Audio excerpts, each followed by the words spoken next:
Assalamualaikum warahmatullahi wabarakatuh. Bismillahirrahmanirrahim. Alhamdulillahirabbil alamin. Wa bihi nasta'inu ala umuri dunya waddin. Wassalatu wassalamu ala asrofil anbiya'i wal mursalin. Sayyidina wa maulana Muhammadin wa ala alihi wa sahbihi ajma'in. Amma ba'du.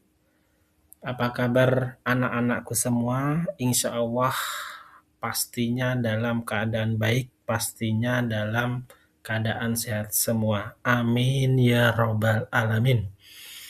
Anak-anakku semua, pada kesempatan kali ini mari kita belajar bersama-sama tentang ijarah atau ijaroh, sewa menyewa dan upah.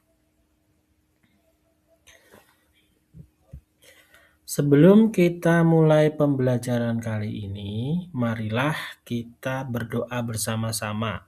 Marilah kita awali dengan bacaan basmalah. Bismillahirrahmanirrahim. Anak-anakku semua, di tampilan awal tadi adalah ada beberapa kegiatan ekonomi yang tentunya berkaitan dengan ijaroh. Lalu bagaimana pandangan secara fikih Islam? Mari kita bahas bersama-sama. Mari kita belajar bersama-sama. Sebelum kita memasuki materi pembelajaran, tentunya kita harus tahu apa itu tujuan pembelajaran tentang ijarah. Pembelajaran tentang ijarah, peserta didik diharapkan mampu: 1. Bisa menjelaskan pengertian ijarah menurut bahasa dan istilah. Yang kedua, bisa mengidentifikasi dasar hukum ijarah dari Al-Quran maupun hadis. Yang selanjutnya, dapat menyebutkan rukun dan syarat ijarah. Yang selanjutnya, dapat membedakan jenis-jenis ijarah dan juga memberikan contoh-contoh ijarah dalam kehidupan sehari-hari. Dasar fikih hadis Rasulullah sallallahu alaihi wasallam. Annahu sallallahu alaihi wasallam naha al-muzara'ati wa amara bil mu'ajarati wa qala la ba'sa biha. Artinya, sesungguhnya baginda Nabi Muhammad sallallahu alaihi wasallam melarang muzara'ah dan memerintahkan mu'ajarah, akad sewa. Beliau bersabda, tidak apa-apa melakukan mu'ajarah. Hadis riwayat Muslim.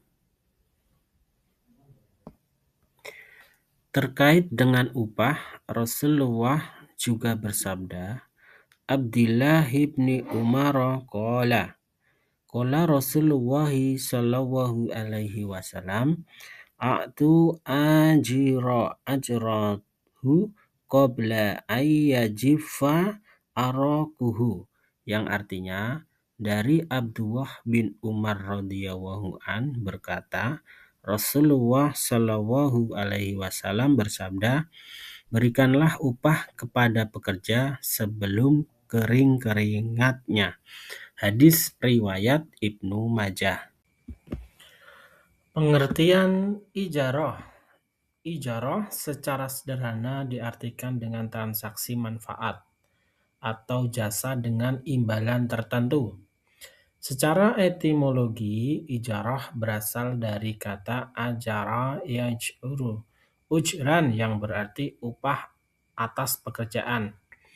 Secara terminologis adalah transaksi atas suatu manfaat yang mubah berupa barang tertentu yang dijelaskan sifatnya dalam tenggang waktu tertentu, atau transaksi atas suatu pekerjaan yang dinyatakan dalam bentuk upah sebagai imbalan atas jasa yang sudah dilakukan.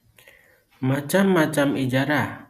Ijarah terbagi menjadi 2. Yang pertama yaitu ijarah ala al-manafi, yaitu Ijarah yang objek akadnya adalah manfaat, seperti menyewakan rumah untuk ditempati, mobil untuk dikendarai, baju untuk dipakai, dan sebagainya.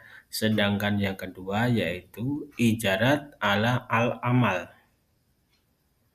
yaitu ijarah yang objek akadnya jasa atau pekerjaan, seperti seseorang yang membangun gedung. Itu ada yang borongan, ada yang harian. Yang selanjutnya contohnya yaitu orang yang menjahit pakaian.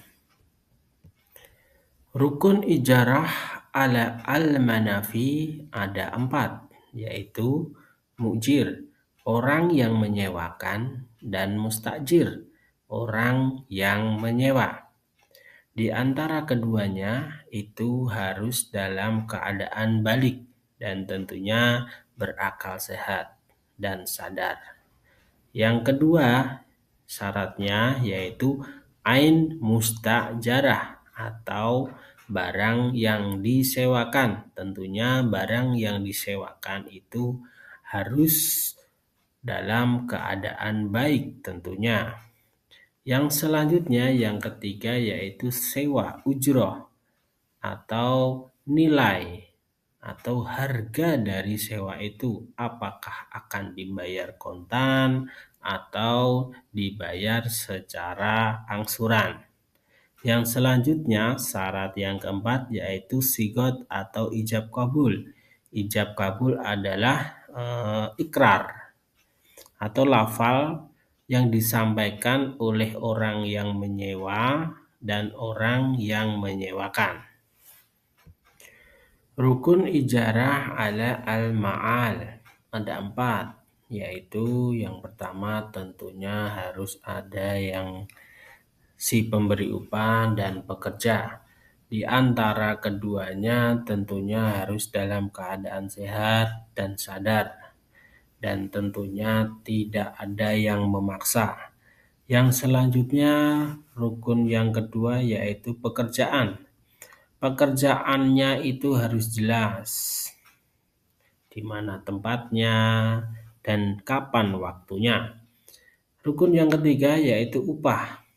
Upah itu bisa berupa uang ataupun berupa barang, tergantung dari kesepakatan antara mujir dan mustajir. Rukun yang keempat yaitu sigat ijab kabul, yaitu sebuah ikrar. Contoh, pemberi upah menyatakan kepada pekerja, saya akan mempekerjakan kamu selama 2 bulan dengan upah 5 juta 1 bulan. Kemudian si pekerja menyatakan bersedia. Itu contoh dari sebuah ijab kabul atau ikrar. Hikmah dari ijarah yaitu yang pertama, membina ketentraman dan kebahagiaan dengan terbangunnya kerjasama antara mujir dan mustajir. Di sini bisa membangun silaturahmi di antara keduanya. Yang selanjutnya, memenuhi kebutuhan keluarga. Dengan pekerja mendapatkan upah, tentunya bisa mendapatkan nafkah yang digunakan untuk keluarganya. Yang selanjutnya, memenuhi hajat hidup masyarakat. Hikmah yang selanjutnya yaitu menolak kemungkaran.